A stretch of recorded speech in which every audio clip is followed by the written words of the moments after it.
Magandang araw sa inyong lahat. Itago niyo na lang ako sa pangalang Isoy at sa pagkakataong to, gusto ko lang ibuhos lahat ng hindi ko masabi kahit kanino. Lahat ng sekreto, lahat ng kaba, pati na rin yung mga parte ng sarili ko na hanggang ngayon, hindi ko alam kung proud ba ako or dapat ko bang ikahiya. Hindi ito kwentong magaan. Hindi rin ito kwento ng bida na mabait. Kwento to ng isang pagkakamali. Isang kasalanan na ako mismo ang lumubog ng kusa. Hindi ko akalain na darating ako sa ganitong sitwasyon. Pero minsan, di mo mapipili kung sino yung magbibigay sa'yo ng init, lalo na kung sanay ka na lumaki sa lamig. Nung dumating siya galing Amerika, parang normal lang. Galing abroad, dala mga pasalubong, chocolates, lotion na amoy imported, mga t-shirt na laging malaki sa akin. Pero hindi yon ang pinakamatimbang na dala niya. Ang dala niya, yung titig na matagal. Yung ngiti na parang hindi lang pangninang. Hindi ko alam kung ako lang ang nag-iisip ng marumi o talagang may laman yung bawat sulyap niya. Mula pagkabata, siya na talaga yung laging nag-aalala kung may baon ako. Hindi siya kagaya ng iba kong kamag-anak na puro utos at sumbat. Siya lang yung nagtanong ng totoo. Masaya ka ba diyan? Pero dati hindi ko yun pinapansin. Bata pa ako noon. Hindi ko pa alam na may mga tanong palang mas mabigat kaysa sa grades at kung may ulam sa hapag. Pagkalipas ng ilang taon, dumating siya ulit. Mas maganda, mas mabango, mas parang ibang tao na. Tapos, ewan ko. Parang ako rin, hindi na ako yung dating inaanak na naglalaro ng text o tumbang preso. Ako na to, kulang, laging may hinahanap na hindi ko maipaliwanag. Nag-umpisa lahat sa simpleng kwentuhan sa sala. Kumustahan, tawanan, saglit na hawakan ng braso habang sinasabi niyang, "Tumataba ka na ah." Simple lang, pero hindi ako tanga. Alam kong may kasamang lambing, may kasamang landian. At ang masama, hindi ko siya tinanggihan. Nung gabing yon, hindi ko alam kung anong pumasok sa utak ko. Yung mga mata niya, para bang inaaya ako. Hindi ng salita, kundi ng tingin. Tingin na parang sinasabi, "Alam mong gusto mo rin to." Ang masama, tama siya. Hindi ko na rin alam kung ilang beses ko nang kinulong sa utak ko yung eksenang yon. Yung init ng palad niya sa batok ko, yung paghinga niyang malapit sa tenga ko. Hindi ko na maalala kung sino ang nauna. Basta, ang alam ko lang, pareho kaming humihingal, pareho kaming nakapikit, pareho kaming gutom. Alam kong mali. Alam kong wala akong karapatan. Pero sa totoo lang, DJ, ang hirap kalabanin yung sarap lalo na kung dun ka lang naramdaman na parang gusto ka, hindi dahil anak ka ng kapatid niya, kundi dahil lalaki ka. Kasi minsan, kahit anong lambing ng ibang tao, iba pa rin pag may isang taong titingin sa'yo na parang ikaw yung sagot sa tagal nilang gutom. Hindi ko alam kung anong mas masama, yung ginawa namin o yung hindi ko nagawang tumanggi kahit alam kong bawal. Ito yung simula ng lahat. Hindi ko alam kung paano ko ito tatapusin. Pero isang bagay ang sigurado. Sinimulan ko to. Ako ang lumubog. Ako ang sumisid. Simula bata pa lang ako, sanay na akong hindi kinukumusta. Hindi ko alam kung kultura ba talaga natin o sadyang ganun, lang talaga sila. Yung tipong may pagkain ka sa mesa, may bagong tsinelas tuwing Pasko, pero walang kamusta ka. Walang anak, masaya ka ba? Basta ang mahalaga, nakakakain ka. Hindi uso ang yakap. Hindi uso ang kwentuhan tungkol sa nararamdaman. Para bang, pag nagsabi ka ng hinaing, arte na agad. Sakit na ng loob, sagot nila, kumain ka na lang. Kaya, siguro lumaki akong parang may laging kulang. May mga araw na kahit busog ako sa kanin, pakiramdam ko gutom pa rin ako. Hindi sa pagkain kundi sa lambing, sa atensyon, sa yakap. Siya lang ang ibang klase, kahit malayo, kahit nasa abroad. Siya yung laging may effort. Siya yung unang bumabati ng happy birthday, kahit minsan late ng isang araw. dahil magkaiba ng time zone. Siya yung nagpapadala ng mga sulat dati, bago pa nauso ang mga voice message. Ang sulat niya laging may "miss na kita" sa dulo. Doon ko naramdaman na kahit paano, may isang tao palang nagmamalasakit. Hindi bilang bata na kailangan alagaan, kundi bilang tao na may kwento, may halaga. Noong una, hindi ko pinapansin. Yon, bata pa ako. Natural lang siguro na naglalambing si Ninang kasi ako ang inaanak niya. Pero habang tumatagal, habang lumalaki ako, habang nagkakaisip na ako ng mga bagay na hindi ko dapat iniisip, doon ko na-realize na ibang klaseng lambing yung binibigay niya. Hindi lang basta kumain ka na, kundi kumusta ka na talaga. Na para bang sinasabi ng mga mata niya, sino bang nagmamahal sa'yo? Walang nagturo sa akin kung paano magpakita ng damdamin. Lahat kasi sa amin sarado. Hindi uso ang I love you sa pamilya namin. Pag may problema, kanya-kanyang buhat. Pag may sakit, inom ng gamot, tahimik, tuloy ang buhay. Hindi ko alam kung paano magmahal ng tama kasi wala naman nagturo. Hindi ko rin alam kung paano tanggihan ang init ng isang tao, lalo na kung buong buhay mo, sanay ka sa lamig. Nung dumating si Ninang galing Amerika, mas lalo kong naramdaman yung butas sa loob ko. Hindi lang siya yung ninang na may bit-bit na imported na tsokolate. Siya yung unang nagpakita sa akin ng lambing na hindi ko nakuha sa pamilya ko. Yung lambing na hindi lang dahil may relasyon kami bilang ninang at inaanak. Iba eh. Parang may gusto siyang patunayan. At ako, kahit hindi ko alam kung bakit, gusto ko yung pakiramdam. Kaya siguro ako bumigay. Siguro kasi sa kanya ko unang naramdaman na gusto ako. Hindi bilang inaanak. Akala ko magagalit siya. Akala ko iiwas. Yun kasi, yung normal, 'di ba? Mali to eh. Mali yung ginagawa namin. Pero hindi ganun ang nangyari. Hindi siya nagalit. Hindi siya umiwas. Hindi niya ako tinulak palayo. Nung nagtagpo yung mga mata namin, parang wala nang ibang tao sa paligid. Para bang matagal na niyang hinihintay yung pagkakataong yon. Hindi siya nagsalita agad, pero yung mga mata niya, nagsasalita na. Hindi galit, hindi takot. Parang lungkot, parang saya. Pero hindi mo rin alam kung alin talaga. Lumapit siya sa akin ng dahan-dahan, parang tinitimbang kung hanggang saan kami aabot. Hindi yung tipo ng lapit na agresibo o bastos. Yung lapit na puno ng tanong kung dapat ba, kung pwede ba. Pero ang totoo, pareho kaming hindi na naghanap ng sagot. Ang sagot kasi, nasa pagitan ng mga titig namin. Pareho kaming may bit-bit na gutom at sa mga oras na yon, wala kaming ibang ginawa kundi damhin yung init na hindi na ibigay ng mga taong dapat sana nagmamahal sa amin. Hindi ko malilimutan yung unang beses na sumandal siya sa dibdib ko. Hindi siya nagsalita. Pero ramdam ko yung bigat ng hininga niya. Parang ang tagal niyang hindi nakapahinga. Parang matagal na siyang may bit-bit na kung ano. At ako yung naging pahinga niya. Pero habang tumatagal, doon ko na naramdaman yung mas malalim na parte ng lahat ng to. Hindi lang pala ako yung may kakulangan. Hindi lang pala ako yung gutom. Si Ninang may sarili ring sugat. Napansin ko yon sa mga kwento niya habang magkausap kami ng mahina. Mga kwento ng asawa niyang laging wala, mga anak na lumaki, pero hindi na siya kinakausap. Parang siya yung may pamilya, pero siya rin yung pinakamag-isa. Minsan habang magkatabi kami, hinihimas niya yung braso ko ng dahan-dahan. Hindi yun bastos, hindi rin sobrang sweet. Parang sinasabi lang, ng kilos niya, "Salamat kasi andito ka." Dun ko lalo naramdaman yung halo ng saya at hiya. Masaya kasi parang may nagmamahal sa akin. Pero hiya kasi mali. Mali lahat ng to.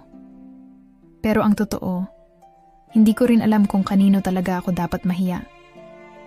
Sa sarili ko ba? Sa kanya? O sa mga taong hindi kami kayang mahalin ng tama? Kaya napilitan kaming hanapin yun sa isa't isa. Ang tanong ko noon, ako ba yung masama o pareho lang kaming gutom? Simula nung nangyari yun, parang hindi na ako mapakali. Iba na yung kilos ko sa bahay. Tahimik na ako lagi, laging malayo ang tingin. Para akong multo na naglalakad, andyan pero wala. Kahit simpleng tanong lang ng asawa ko, hindi ko na masagot ng maayos. Parang laging may iniisip. Paranoid na rin ako. Bawat text, bawat tawag, laging may kaba. Nag-umpisa na rin siyang magtanong. May problema ba tayo?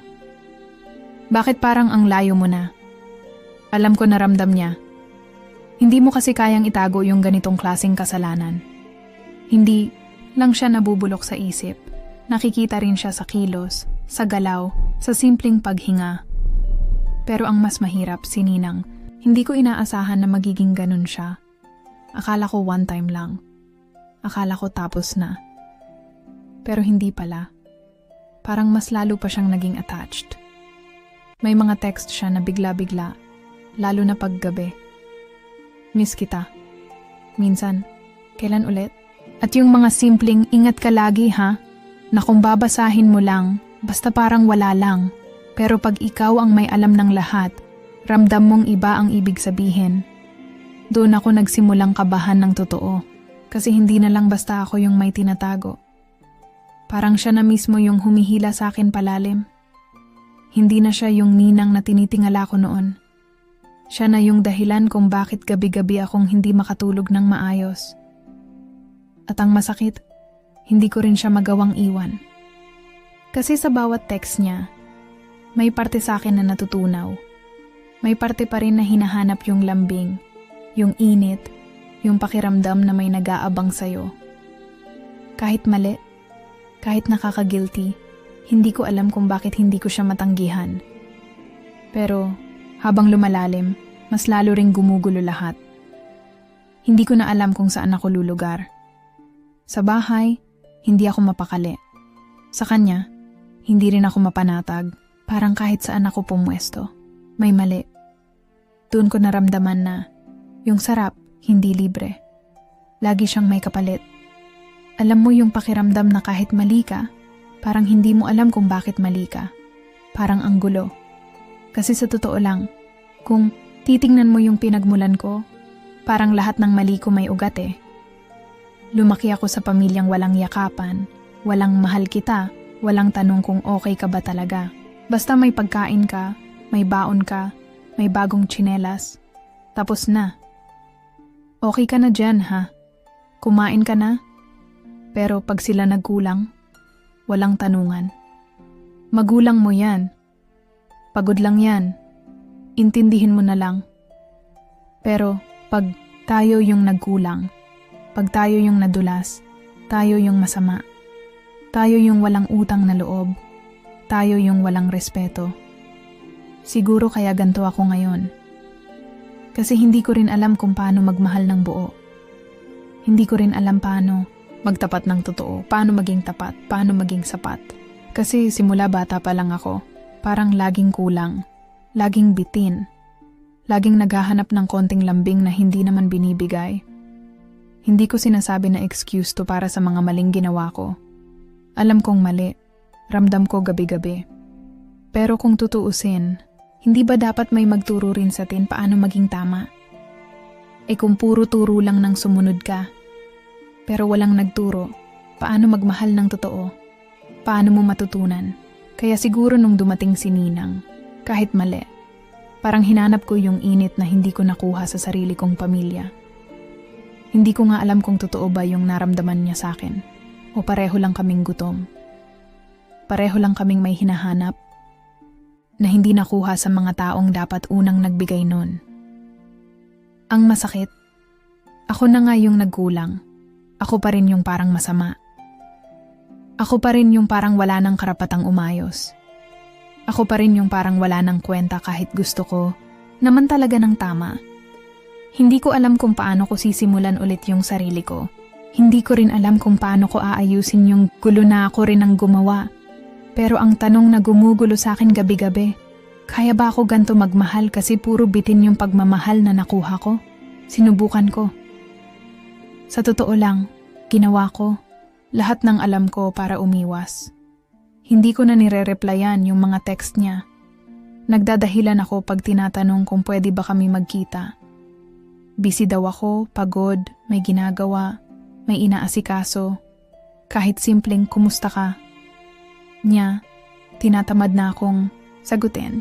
Pero ang totoo, hindi naman dahil wala na akong nararamdaman. Natatakot na ako sa sarili ko. Pero hindi siya tumigil. Lalo pang naging madalas yung mga mensahe niya. Ako lang naman yung nandyan para sa'yo. Bakit ka umiiwas? Akala ko ba hindi mo rin ako iiwan? Ganon lagi. Parang ako pa yung naging masama. Parang kasalanan ko yung gusto kong ayusin yung buhay ko. Parang hindi niya matanggap na gusto ko nang bitawan yung maling nagsimula sa atin. Minsan naiisip ko na baka dapat humingi ako ng tulong. Yung totoo. Counseling siguro. Pero ewan ko. Sa kultura natin, pag nagsabi kang pupunta ka sa counseling, ang unang sasabihin ng mga tao, baliw ka ba? Hindi nila alam na minsan, mas baliw yung mga tahimik, yung mga taong walang sinasabi, pero unti-unti nang nabubulok sa loob.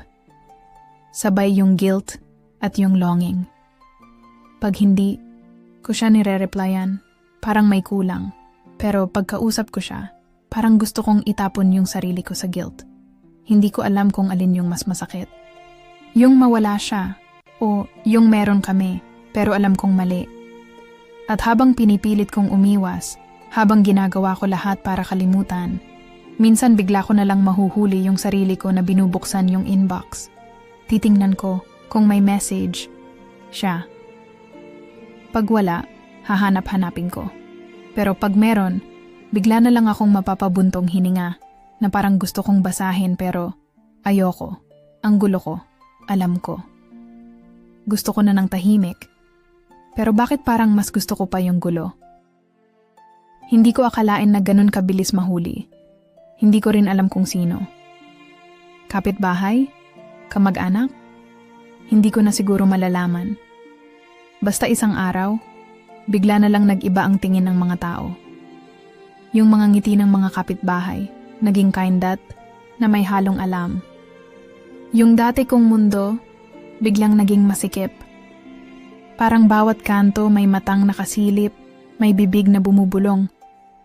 Pero ang pinakamabigat, hindi yung chismis, kundi yung mga mata niya. Yung asawa ko. Tahimik lang. Hindi sumisigaw, hindi nagbato ng gamit. Pero, yung katahimikan niya, mas malakas pa sa sampal. Umuwi siya isang gabi, walang salita, pero kita mo na yung sakit. Tapos biglang pumutok. Totoo ba? Yun lang ang sinabi niya, pero parang buong pagkatao ko, yung tinamaan. Hindi ko alam kung anong mas masakit. Yung mahuli ako, o yung makita ko kung paano ko siya unti-unting binasag, sumbatan, iyak. Tanong kung bakit, tanong kung kailan nagsimula. Hindi ko masagot lahat. Kasi kahit ako, hindi ko alam kung bakit ko pinayagan. At ang pinakamasakit, si Ninang. Akala ko kung kanino ko nahanap yung lambing na kulang sa akin. Siya yung magiging kakampi ko. Pero hindi. Nang nagsimula nang umikot yung kwento, parang wala lang sa kanya. Hindi na nagparamdam. Parang laro lang pala. Parang isa lang akong escape niya. Parang ginamit ko siya, pero ang totoo, ginamit niya rin ako. Nung gabing yun, habang magkaharap kami ng asawa ko, wala na akong masabi. Ang daming gusto kong ipaliwanag, pero paano mo ipapaliwanag yung bagay na alam mong mali? Kahit anong ganda ng salita, basura pa rin ang lalabas sa bibig mo. Akala ko ako ang sumira. Pero baka matagal nang sira tong buhay na to. Ilang buwan na rin ang lumipas mula nung gumuho yung mundo ko. Kaya siguro ngayon ko lang naisip, magsulat, kasi hindi ko alam kung kanino ko dapat sabihin lahat ng to. Hindi ko rin alam kung may makikinig.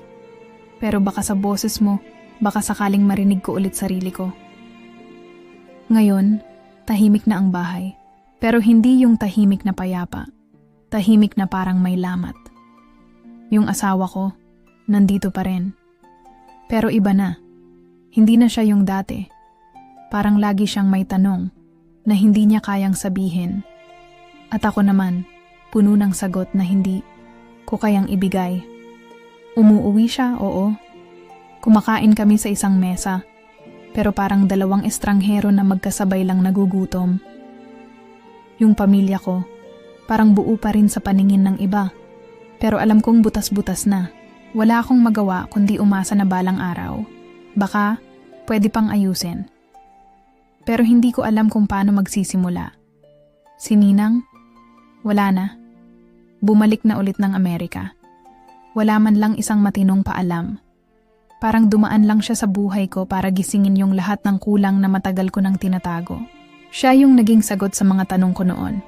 Pero ngayon, siya rin yung dahilan bakit ang dami ko nang hindi kayang sagutin. Hindi ko na alam kung ano pa ako ngayon. Anak na walang yakap. Asawang may sala. Inaanak na sumira. Hindi ko alam kung anong label ang dapat ko pang itawid sa sarili ko. Kaya ngayon, puro tanong na lang ang naiwan sa akin.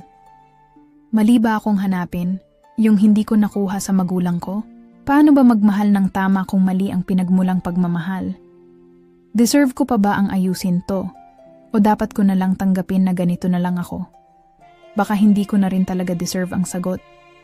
Pero sana, kahit papano, sa kwento ko, may nakarinig, may nakaramdam, na hindi lang ako yung ganito, na minsan, hindi naman libog ang nagdadala sa tao sa kasalanan, kundi yung gutom na hindi pinansin ng mga dapat sanang nagpakain. Patawad.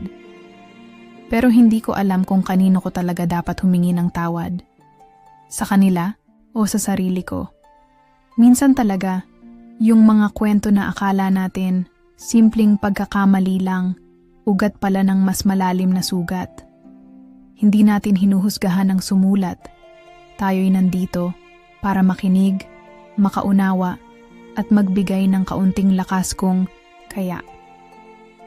Sana, sa bawat kwento na naririnig ninyo rito, matuto tayong lahat na maging mas mapanuri, hindi lang sa ibang tao, kundi lalo na sa sarili. Hanggang sa susunod nating kwento, ingatan niyo ang puso niyo.